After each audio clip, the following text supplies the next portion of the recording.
स्वाध्यायः परमः। Doctor Baba Saheb Ambedkar open university.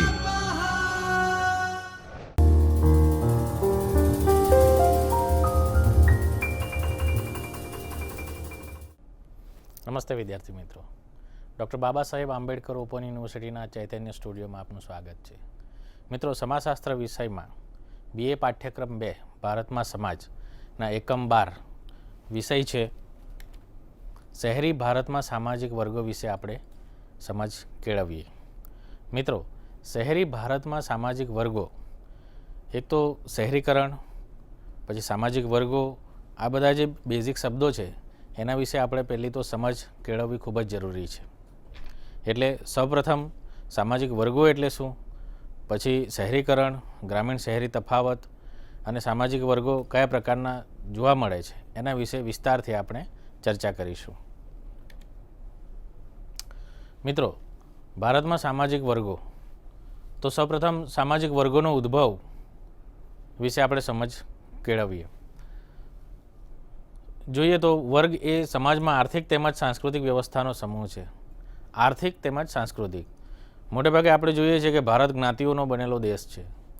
ભારતમાં સરેરાશ 3,000 થી 4,000 જેટલી જ્ઞાતિઓ છે, પરંતુ આખા વિશ્વનું જ્યારે કલ્પના કરીએ ત્યારે જ્ઞાતિ ફક્ત ભારતમાં જોવા મળે છે, જ્યારે બીજા દેશોમાં વર્ગ સમૂહો વધારે અસ્તિત્વમાં આવેલા જોવા મળે છે. એ જ સંદર્ભમાં ભારતમાં વર્ગો કઈ રીતે ઉદ્ભવ્યા એ વિશે જોઈએ તો આર્થિક તેમજ સાંસ્કૃતિક વ્યવસ્થાનો એક સમૂહ છે એવું બેઝિક આપણે કહી શકીએ. કાર્લ માર્ક્સના મતે પરસ્પર વિરોધી હિતો અને તે અંગે સભાનતાની પરિસ્થિતિ વર્ગને જન્મ આપે છે. કાર્લ માર્ક્સના મતે પરસ્પર વિરોધી હિતો એટલે બે સમૂહ હોય અને એકબીજામાં સ્પર્ધા થતી હોય, પછી આર્થિક હિતો હોય કે પછી સામાજિક હિતો હોય, તો એ સંદર્ભમાં જે પ્રભાવી થાય છે અને જે સક્ષમ છે અને જ્યારે શાસિત પાસે શાસન કરે છે ત્યારે એ પોતે શાસક તરીકે એક અગ્રવર્ગ તરીકે એ ઉદ્ભવે છે અને એમાં પરસ્પર જે હિતો છે એ એકબીજાના સંતોષવા માટે એ સ્પર્ધાત્મક વલણ અપનાવીને એ શાસન કક્ષાએ પહોંચે છે. આવા કિસ્સામાં કાર્લ માર્ક્સ કહે છે કે પરસ્પર વિરોધી હિતો અને તે અંગે સભાનતાની પરિસ્થિતિ વર્ગને જન્મ આપે છે. બીજું જોઈએ, સમાજમાં સામાજિક સંબંધોના તાણાવાણા વિભિન્ન માનવ જૂથો વચ્ચેના પારસ્પરિક સંબંધોની સ્થાયી વ્યવસ્થાને પરિણામે સામૂહિક જરૂરિયાત જન્મે છે. આ સમૂહગત જરૂરિયાત જ્યારે સામૂહિક સભાનતામાં પરિણમે ત્યારે સમાજમાં વર્ગ ઉદ્ભવે છે. સંબંધોના તાણાવાણા એટલે એક સમૂહથી બીજા સમૂહ એ વચ્ચે જ્યારે જરૂરિયાતો ઉદ્ભવે છે અને જરૂરિયાતોને સંતોષવા માટે પોતે એ એટલા સભાન બને છે કે કોઈપણ ભોગે એ જરૂરિયાતોને સંતોષવા માટે કોઈપણ સ્પર્ધાત્મક વલણ અપનાવે છે, શાસન કક્ષાએ જઈને કાયદાકીય વલણ અપનાવે છે કે પછી કોઈપણ નિયમોને આધીન રહીને એ પોતે એ શાસન કક્ષાએ પહોંચે છે. આવા કિસ્સામાં પોતપોતાની જરૂરિયાતોને જ્યારે સામૂહિક રીતે સભાન પરિણામે સભાનતાને આધારે જે પણ વર્તન થાય છે ત્યારે સામાજિક વર્ગ ઉદ્ભવે છે એવું સમાજશાસ્ત્રીઓને મોટેભાગે કહેવું હોય છે. સામાજિક વર્ગની વ્યાખ્યા આપણે જોઈએ. યંગ અને મેક સમાજશાસ્ત્રી જે છે એમણે સામાજિક વર્ગ વિશે જણાવે છે કે દરેક સામાજિક વર્ગ દરજ્જાઓનું બનેલું જૂથ છે જે લગભગ સમાન પ્રતિષ્ઠા ધરાવે છે અને એક વર્ગ બીજા વર્ગ કરતાં દરજ્જાની બાબતમાં ઊંચો કે નીચો ગણાતો હોય છે. પિટ્રેમ સોરોકિનના મત મુજબ સામાજિક વર્ગ સમાજના લોકોનો એવો સમૂહ છે જેઓ વ્યવસાયિક અને રાજકીય દરજ્જાની બાબતમાં સમાન માને છે. આ વ્યાખ્યા ઉપરથી આપણને ખ્યાલ આવે કે દરેક સામાજિક વર્ગ દરજ્જાઓનું બનેલું જૂથ છે. પોતપોતાનો એક સ્ટેટસ, દરજ્જો, મોભો હોય છે. જે રીતે કુટુંબમાં પણ વડીલોનો દરજ્જો હોય છે, મા બાપનો દરજ્જો હોય છે, દીકરા તરીકેનો દરજ્જો હોય છે, એ જ રીતે આ દરજ્જામાં પણ દરજ્જા પોતાની પ્રતિષ્ઠાને આધારે ઉદ્ભવેલો હોય છે અને એક વર્ગ બીજા વર્ગ કરતાં દરજ્જાની બાબતમાં એ પોતે ઊંચો છે કે નિમ્ન છે એ રીતે પોતે એ ખ્યાલથી વર્તન કરતો હોય છે. એ રીતે સોરોકિન પણ કહે છે કે વર્ગ સમાજના લોકોનો એવો સમૂહ છે કે જેઓ વ્યવસાયિક અને રાજકીય દરજ્જાની બાબતમાં સમાન હોય છે.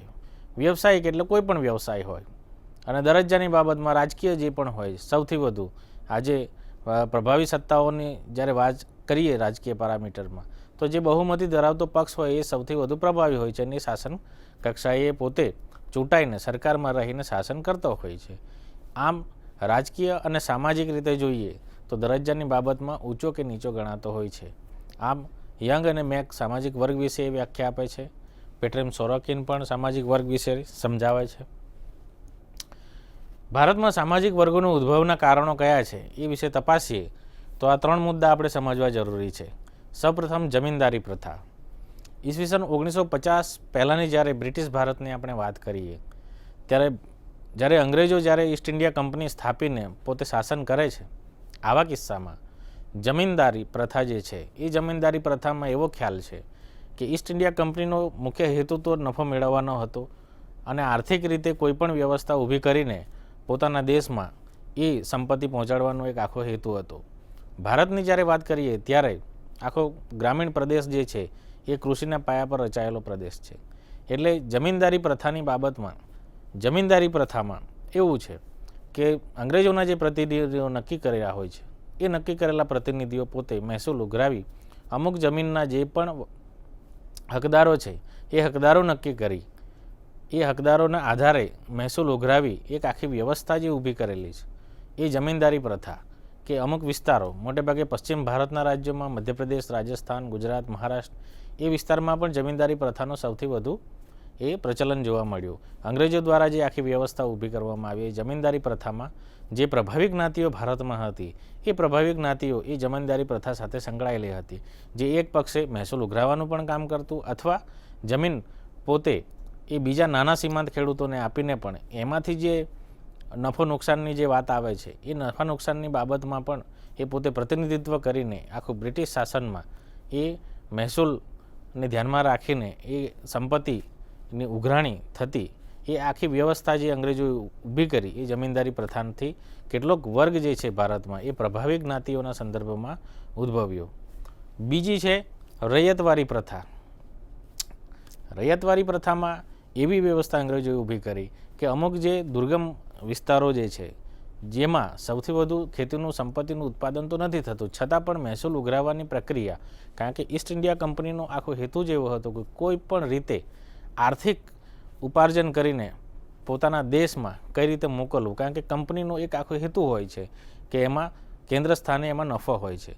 હવે ભારતમાં જ્યારે આખી આર્થિક સંપત્તિ ઊભી કરવાની હોય ત્યારે કોઈપણ ભોગે એ લોકોએ જે વ્યવસ્થા ઊભી કરી હતી એ વ્યવસ્થામાં રૈયતવારી પ્રથામાં કેટલાક ગામડાઓને સ્વાયત્તા બક્ષી હોય, પરંતુ એમની આવકનો અમુક ટકા ભાગ જે છે એ રૈયતવારી પ્રથા તરીકે ઊભી કરી એ લોકો મહેસૂલ ઉઘરાવતા હતા. તો એમાંથી સીમાંત અને નાના ખેડૂતો પણ ઉદ્ભવ્યા. એમાંથી પછાત વર્ગોનો જે ઉદ્ભવ થયો કે જે બહુ ઓછી જમીન એમના હસ્તક હતી, પરંતુ અંગ્રેજોએ જમીનદારો સામંતોથી લઈને નાના સીમાંત ખેડૂતો અને જમીન વિહોણા જે વર્ગો હતા ત્યાં સુધીમાં પણ મહેસૂલ અને જે ઉઘરાણીની જે પ્રથા હતી આર્થિક ઉપાર્જનની મહેસૂલી પ્રથા એ આખી વ્યવસ્થાનું જે કરોડિયાની જેમ જાળું રચીને ઊભી કરેલી આર્થિક ઉપાર્જનની વ્યવસ્થાને કારણે આ વર્ગો પણ ઉદ્ભવ્યા.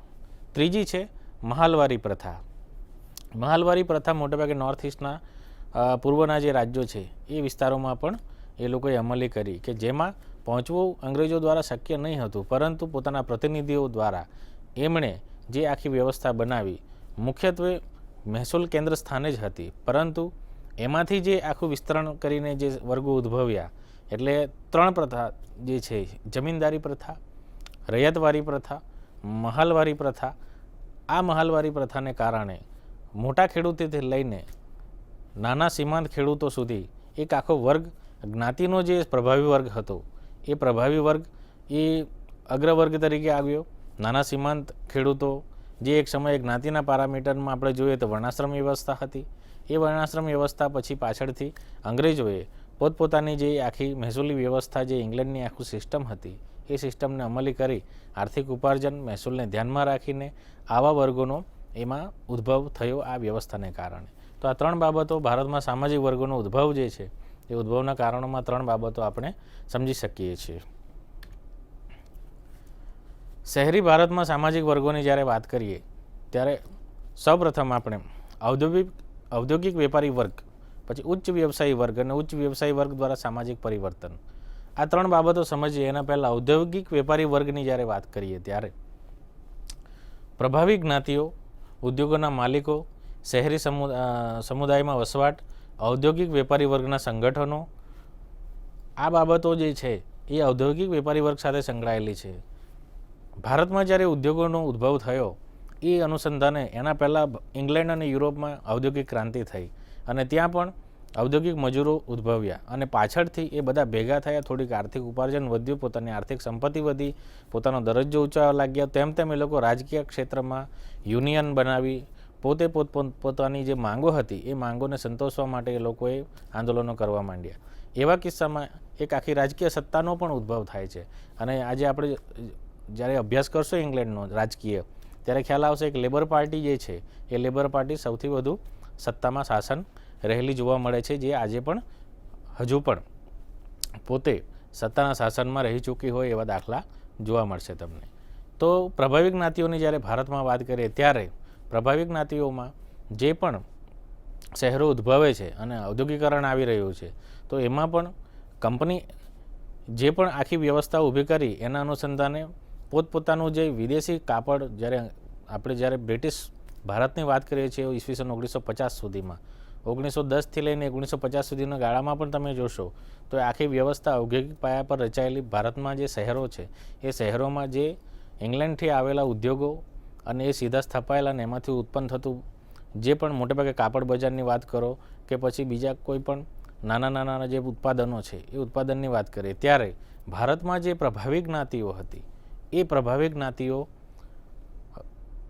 શહેરી સમાજમાં એક આખો નવો વર્ગ ઊભો કરે છે અને એ અનુસંધાને એ ઔદ્યોગિક વર્ગ સાથે સંકળાઈને પોતે એક ઔદ્યોગિક માલિકો તરીકેનું બિરુદ મેળવે છે. એ સમયમાં પણ બે વર્ગો ઊભા થઈ જાય છે, ઔદ્યોગિક માલિકો અને મજૂર વર્ગ, જે કંપનીઓમાં મોટેભાગે ફેક્ટરીઓમાં કામ કરતા હોય છે. તો એ સૌથી વધુ જોવાની વાત એ છે કે જે મજૂર વર્ગ જે એ ઔદ્યોગિક એકમોમાં જે આવે છે એ ઔદ્યોગિક એકમોમાં ગ્રામીણ વિસ્તારોમાંથી આવે છે. ભારતના મોટેભાગે આપણે ભૌગોલિક અને આર્થિક રીતે પાયાગત બાબતો જોઈએ તો ઉદ્યોગોની કિસ્સામાં સૌથી વધુ ગ્રામીણ વિસ્તારોમાંથી શહેરી સ્થળાંતર થયેલું જોવા મળે છે. એ શહેરી સ્થળાંતરમાં ઉદ્યોગોમાં કામ કરતા મજૂરો જે છે એ ગ્રામીણ વિસ્તારોમાંથી આવે છે. આવા કિસ્સામાં પ્રભાવી જ્ઞાતિઓ જે છે એ ઔદ્યોગિક વર્ગમાં પણ પગદંડો જમાવે છે અને એક આખો નવો વર્ગ તરીકે ઉદ્ભવે છે. બીજું છે ઉદ્યોગોના માલિકો. ખાનગીકરણને કારણે, પોતપોતાના વ્યવસાય સ્થાપવાને કારણે ઉદ્યોગોનો વિકાસ થતાં જ્યારે પોતપોતાની જે પણ ઉત્પાદનની વસ્તુઓ છે એ ઉત્પાદનની વસ્તુઓનું બજાર મૂલ્ય વધતું જાય છે, એવા કિસ્સામાં એક કંપની કે ઉદ્યોગ એ ખૂબ જ માનપાન અને મોભો મેળવે છે.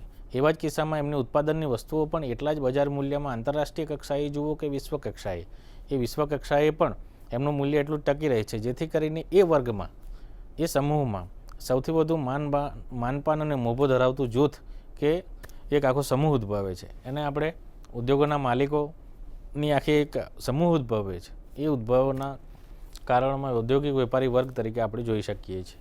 શહેરી સમુદાયમાં વસવાટ જોઈએ તો મોટેભાગે ભારતના જે મહાનગરો જે છે એ મહાનગરોની આસપાસ શહેરી સમુદાયોમાં જે વસવાટ જોવા મળે છે એ વસવાટના પ્રકારો અલગ અલગ હોય છે.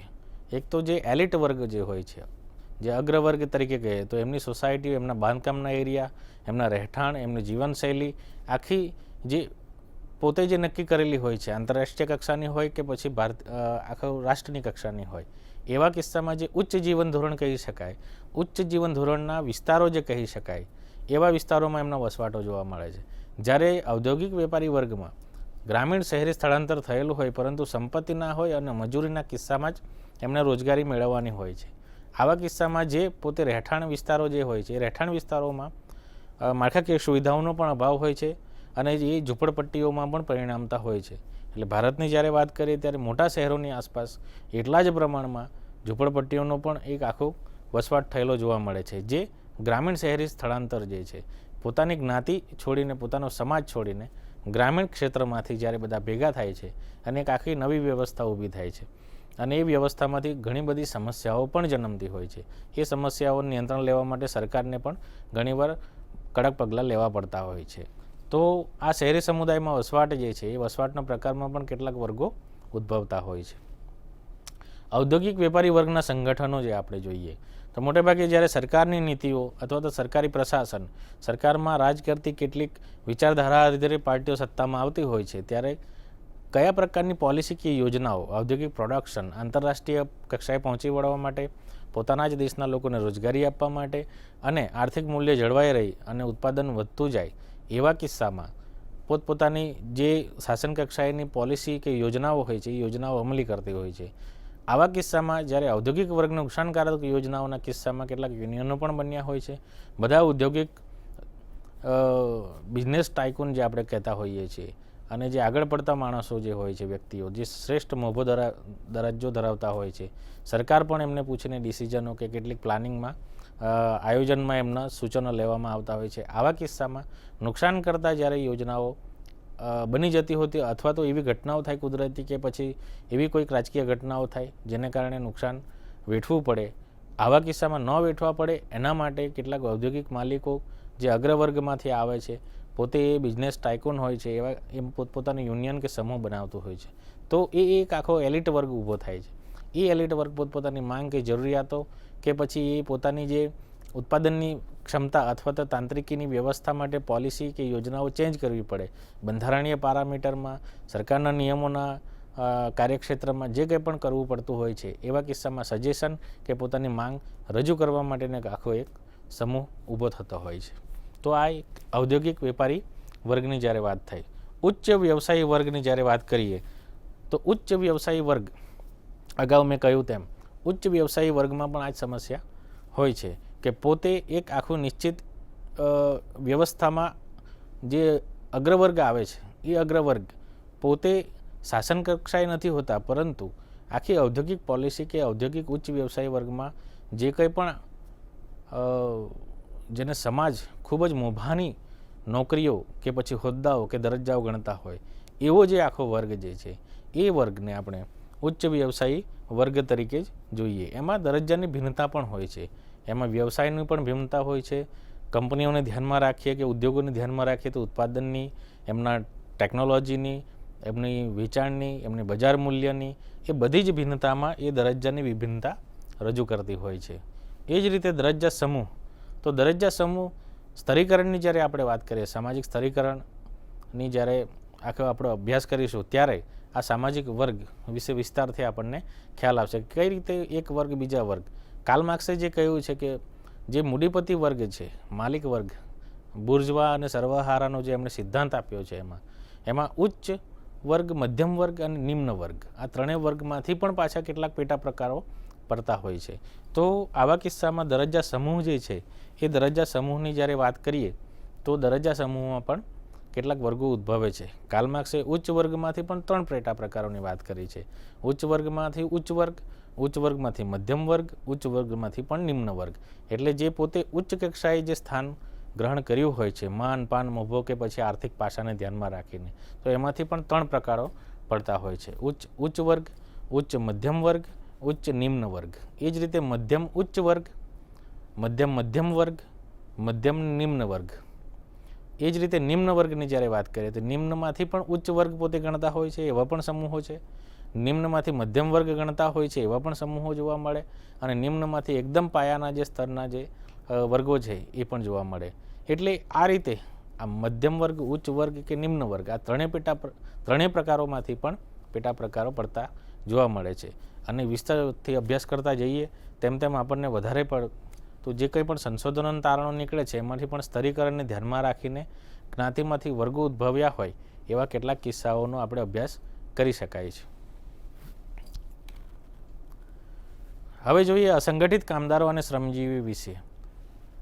અસંગઠિત કામદારોની આપણે વાત કરીએ તો સૌપ્રથમ આપણે ઔદ્યોગિક શ્રમિકોની વાત કરવી પડે.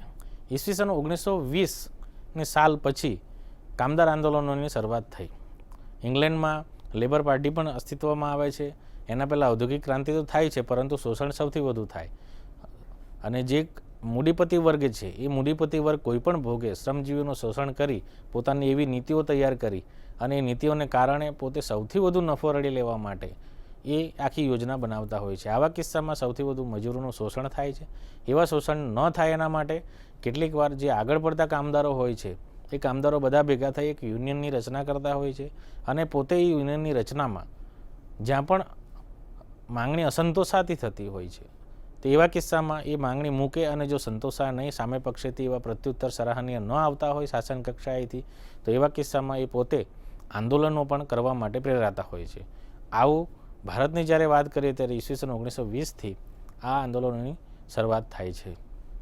એ જ રીતે અસંગઠિત કામદારોના પ્રકારો આપણે જોઈએ તો અસંગઠિત કામદારોના પ્રકારોમાં સૌપ્રથમ કૃષિ શ્રમિકો, પછી છે બાંધકામ શ્રમિકો, પછી ખાણ શ્રમિકો, ઔદ્યોગિક શ્રમિકો અને જે છૂટક મજૂરી સાથે સંકળાયેલા શ્રમિકો છે એ શ્રમિકો. કૃષિ શ્રમિકોની જ્યારે વાત કરીએ તે મેં અગાઉ તમને કહ્યું તેમ જમીનદારી પ્રથા જે આખી ઉદ્ભવી સામંતવાદી વ્યવસ્થા, એમાં મહેસૂલી પટવારી વ્યવસ્થાને કારણે જે વર્ગ ઉદ્ભવે છે જ્ઞાતિમાંથી, એક આખો આર્થિક પાયા પર રચાયેલો એક સમૂહ, એ સમૂહમાંથી આ કૃષિ શ્રમિકો ઉદ્ભવેલા જોવા મળે છે. બાંધકામ શ્રમિકોની જ્યારે વાત કરીએ ગ્રામીણ શહેરી બંને કક્ષાએ જોવા મળે છે, પરંતુ શહેરોમાં સૌથી વધુ કન્સ્ટ્રક્શનને ધ્યાનમાં રાખીને જોઈએ, રોડ, રસ્તા, બિલ્ડિંગની જ્યારે વાત આવે છે, માળખાકીય સુવિધાઓની વાત આવે છે, ત્યારે ગ્રામીણ કરતાં શહેરોમાં વધુ હોય છે. આવા કિસ્સામાં રોજગારીની તકોને ધ્યાનમાં રાખીને ગામમાંથી શહેરમાં સ્થળાંતરિત થયેલા લોકોની સંખ્યા વધારે હોય છે અને જો એ લોકો શહેરોમાં સ્થળાંતર થાય છે, કામ પૂરું થઈ જાય છે અને પોતે વસવાટની સમસ્યાનો પણ ભોગ બને છે, એમને વ્યવસ્થિત વસવાટનું આયોજન થતું નથી, એવા કિસ્સામાં સરકારની પણ કેટલીક તકલીફો ઊભી થાય છે, આયોજનનો અભાવ થઈ જાય છે અને વસ્તીનો વિસ્ફોટ થવાને કારણે બેરોજગારીની સમસ્યા પણ હોય છે. આવા કિસ્સામાં પોતપોતાની રીતે જે વ્યવસ્થા ઊભી કરે છે એ મોટે ભાગે શહેરોની આસપાસ નાના નાના ઝૂંપડપટ્ટી વિસ્તારો પણ ઉદ્ભવવા લાગે છે. આમ આ બાંધકામ શ્રમિકોની સ્થિતિ જે છે એ બાંધકામ શ્રમિકોની સ્થિતિમાં એ ગ્રામીણ શહેરી કરતાં થોડીક એ પોતે વિચારી શકે અથવા તો શું રોજગારીના બાબતમાં સૌથી ઓછી ગ્રામીણ કરતાં ઓછી તકલીફો પડતી હોય છે. પછી છે ખાણ શ્રમિકો કે જે સામાન્ય મજૂરીમાં જોડાયેલા નથી પરંતુ ધાતુ ઉદ્યોગો સાથે જોડાયેલા છે. એ ધાતુ ઉદ્યોગોમાં ખાણ ખનીજ, આપણે નોર્થ ઇસ્ટની જ્યારે વાત આવે છે, ઓરિસ્સાની વાત આવે છે, ઝારખંડ, છત્તીસગઢની વાત આવે છે, ત્યારે સૌથી વધુ લોખંડના ઉત્પાદન, કોલસાના ઉત્પાદન સાથે સંકળાયેલા આ બધા મજૂરો જે છે એ મજૂરોનો એક આખો સમૂહ, એ સમૂહમાં ખાણ શ્રમિકોમાં આપણે મૂકી શકીએ છીએ. પછી છે ઔદ્યોગિક શ્રમિકો. ઔદ્યોગિક શ્રમિકોની જ્યારે વાત આવે છે, જ્યારે પ્રોડક્શન ઉત્પાદન થતું હોય છે, કેટલાક ઉદ્યોગો એવા હોય છે કે જે પોતપોતાના જેટલી પણ પ્રોડક્શન હોય એ પ્રોડક્શન ઉત્પાદન પોતાની ક્ષમતા આધારિત થઈ જાય અને માંગ બજારમાં ના હોય તો એવા કિસ્સામાં શ્રમિકોની છટણી પણ થતી હોય છે, તો એ બેકારીનો ભોગ પણ બનવું પડે છે. પરંતુ એમાં ઔદ્યોગિકરણને કારણે આજે એ ગ્રામીણ શ્રમિકો કરતાં ઓછી તકલીફો પડે છે. અન્ય શ્રમિકો જે છે છૂટક મજૂરીની વાત કરીએ ત્યારે શહેરી સમાજમાં છૂટક મજૂરો જે છે એ અસંગઠિત કામદારોમાં આવે છે. એમનું કોઈ યુનિયન નથી હોતું, પરંતુ જાહેર હડતાલ કે કોઈ કર્ફ્યુના એવી ઘટનાઓને કારણે કર્ફ્યુ થતી હોય ત્યારે સામાન્ય લારી ગલ્લાથી માંડીને જે છૂટક મજૂરી અને નાના ફેરિયાઓ જે છે એ ફેરિયાઓ બધા જ જ્યારે આપણો એક સમૂહ આપણે જોઈએ, એ સમૂહને આપણે છૂટક મજૂરી કરતા શ્રમિકો તરીકે જોઈ શકીએ છીએ. તો આ જે છે અસંગઠિત કામદારો અને શ્રમજીવીઓ એ ઔદ્યોગિક શ્રમિકો સાથે કૃષિ શ્રમિક, બાંધકામ, ખાણ, ઔદ્યોગિક અને અન્ય શ્રમિકો જે છે છૂટક મજૂરી, એ બાબત આપણે અસંગઠિત કામદારો અને શ્રમજીવીઓમાં મૂકી શકીએ છીએ. અસંગઠિત કામદારો અને શહેરી સમાજ વિશે આપણે ચર્ચા કરીએ. એમાં ગ્રામીણ શહેરી સ્થળાંતર જે છે એ ગ્રામીણ શહેરી સ્થળાંતર મેં અગાઉ કહ્યું તેમ સૌથી વધુ શહેરોમાં રોજગારીની ક્ષમતા અને શક્યતા વધારે છે એવા આશયથી મોટે ભાગે ભારતમાંથી દરેક રાજ્યમાં જે પણ મોટા શહેરો છે એ શહેરોમાં ગ્રામીણ શહેરી સ્થળાંતર થતું હોય છે. એ બાબતમાં જોઈએ તો સ્ત્રી પુરુષ મજૂરી જે છે એ વેતનમાં તફાવત હોય છે.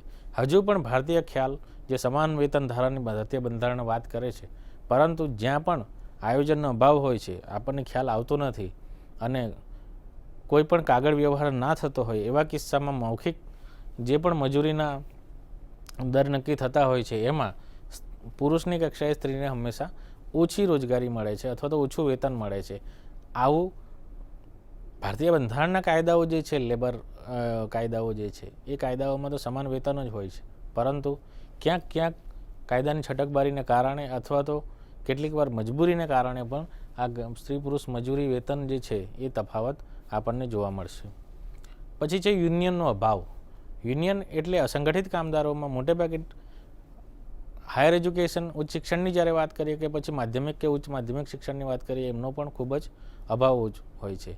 એવા કિસ્સામાં એ અભાવના કિસ્સામાં પણ એ પોતે યુનિયન કઈ રીતે બનાવવું, કાયદા સામે કઈ રીતે લડવું, બીજી બાજુ ગરીબીની તકલીફ પણ હોય છે. એ તકલીફોને ધ્યાનમાં રાખીને એમનામાં જે કંઈ પણ સામાજિક આંદોલન કે યુનિયન બનાવે છે એ બનાવીને પોતાની માંગ કઈ રીતે ઊભી કરવી, અથવા તો એની કોઈ ગેરંટી કે પછી એવી કોઈ વ્યવસ્થા સરકારી રાહે થયેલી નથી હોતી અથવા તો યુનિયન નથી થતું. એવા કિસ્સામાં સૌથી વધુ તકલીફ આ અસંગઠિત કામદારોને વેઠવી પડે છે.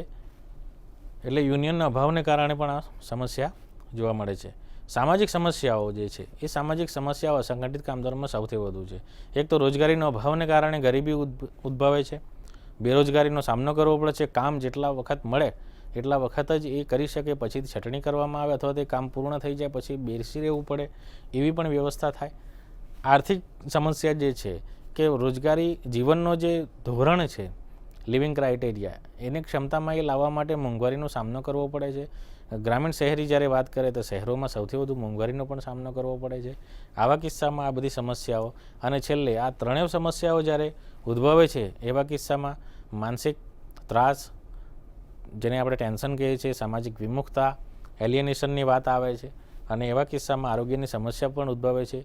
આરોગ્યની ટ્રીટમેન્ટ માટે સરકારી પગલાઓ ખૂબ સરસ હોય છે, પરંતુ એવા રોગોનો ભોગ બને છે કે જે સૌથી વધુ ખર્ચાળ પણ હોય છે. એ ખર્ચાળ રોગોની સામે એ લોકો ટકવા સક્ષમ નથી હોતા. એવા કિસ્સામાં કેટલીક વાર મૃત્યુદરનું પ્રમાણ પણ વધી જતું હોય છે. તો આ બધી સમસ્યાઓ અસંગઠિત કામદારો અને શહેરી સમાજમાં આપણને જોવા મળે છે.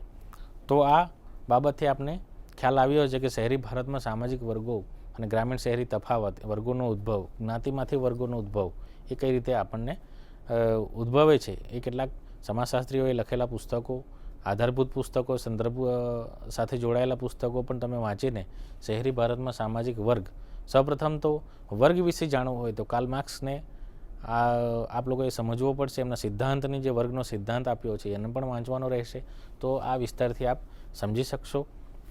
કેટલાક પ્રશ્નોના જવાબો છે જેથી પોતે સ્વાધ્યાય તમે કરી શકો એમ છો. તો આ પ્રશ્નોના જવાબ તમે તૈયાર કરીને પોતાની નોંધ પણ તૈયાર કરી શકો, અથવા તો બીજા રેફરન્સ સંદર્ભ પુસ્તકો વાંચીને પણ તૈયારી કરશો તો પરીક્ષામાં તમને કામ આવશે. પહેલો છે સામાજિક વર્ગોનો ઉદ્ભવ વિશે સમજાવો. બીજો છે સામાજિક વર્ગની વ્યાખ્યા સમજાવી ભારતમાં સામાજિક વર્ગોનો ઉદ્ભવના કારણો વિગતે લખો. શહેરી ભારતમાં સામાજિક વર્ગો મુદ્દાસર સમજાવો. અસંગઠિત કામદારો અને શ્રમજીવીઓ વિશે સમજાવો. આ 4 પ્રશ્નોના ઉત્તરો લખીને આ વ્યાખ્યાનમાંથી તમને જે પણ ખ્યાલ આવે છે અથવા તો વધારાના પુસ્તકો જે છે એ પુસ્તકો વાંચીને પણ તમે નોંધ તૈયાર કરીને આ એકમ વિશે વિસ્તારથી તૈયારી કરી શકો છો. જે સંદર્ભ ગ્રંથો જે છે આ 2 સંદર્ભ ગ્રંથોમાંથી પણ આપને વિસ્તારથી માહિતી મળી રહે એમ છે.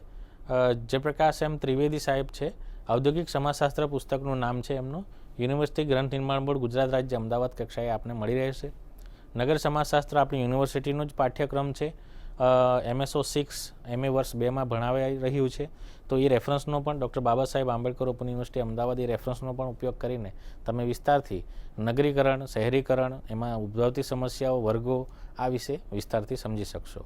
તો આ હતો શહેરી ભારતમાં સામાજિક વર્ગો વિશેનો વિસ્તારથી ખ્યાલ આપણે જોયો. હવે બીજા કોઈ એકમમાં એ વિસ્તારથી સમજવાનું થશે ત્યારે વિસ્તારથી સમજીશું. ત્યાં સુધી રજા લઈએ છીએ. ખૂબ ખૂબ આભાર. Thank you.